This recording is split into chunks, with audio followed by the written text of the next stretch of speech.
Madam madam electrician phone చేసినారు కదా? అవును, ఈ ఇన్వర్టర్ పనిచేయట్లేదు, కొంచెం చెక్ చేయవా బాబు?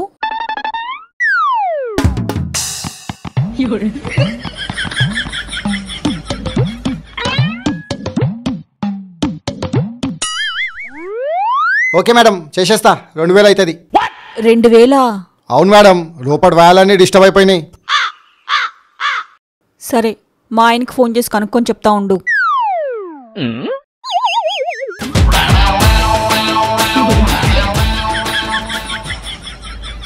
జేసీ ఎక్కడున్నావు? ఇప్పుడే వచ్చినా, కిందనే ఉన్నా, కార్ పార్క్ చేస్తున్నా. ఎలక్ట్రీషియన్ వచ్చాడు, ఇన్వర్టర్ రిపేర్కి 2000 అడుగుతున్నాడు. నేను అప్పుడే చెప్పినా కదా, 2-3 అడిగినా సేమ్ ఇదే ప్రైజ్ అడుగుతుండ్రు. సరేలే, నువ్వు పైకొచ్చేటప్పుడు కార్ టూల్ కిట్ నుంచి ఒక స్క్రూ డ్రైవర్ తీసుకురా. స్క్రూ డ్రైవరా? దేనికి? నేను చెప్పేది జాగ్రత్తగా విను.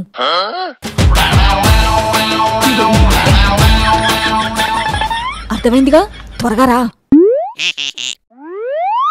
మా ఆయన కూడా కొంచెం ఎక్కువ అంటున్నాడు, కొంచెం తగ్గించు బాబు. Madam electrician. నీకు ఫోన్ చేసి చాలాసేపు అయింది, నువ్వు రావనుకుని ఇంకో ఎలక్ట్రీషియన్ పిలిపించుకున్నా. అది ట్రాఫిక్లో ఫసాంచిపోయినా మేడం. సరే, ఒక పని చెయ్యి, నువ్వు కూడా చెక్ చేసి చెప్పు.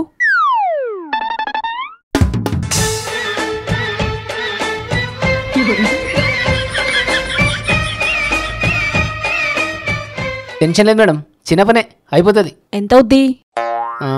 మేడం 1000 రూపాయలు అవుతుంది. అబ్బా, ఈడేవాడు వచ్చినా కడుపు మీద కొడుతున్నాడు. మేడం, ముందు నేను వచ్చినా కదా, నాకు ఇవ్వండి, 500కే చేస్తా.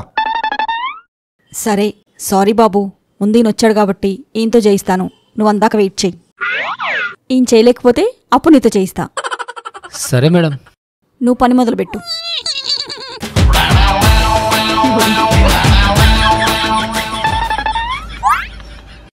అయిపోయింది మేడం. వావ్, త్వరగానే అయిపోయిందే. అతనికి 500 ఇచ్చేయి. ఆమె పని చేపిస్తే పైసలు నువ్వు ఎందుకు ఇస్తున్నావు? ఈ ఒక్క పనికే కాదు, ఆమె ఖర్చులో నేనే చూసుకుంటా. ఎందుకు? ఎందుకంటే ఆమె నా పెండ్లాం.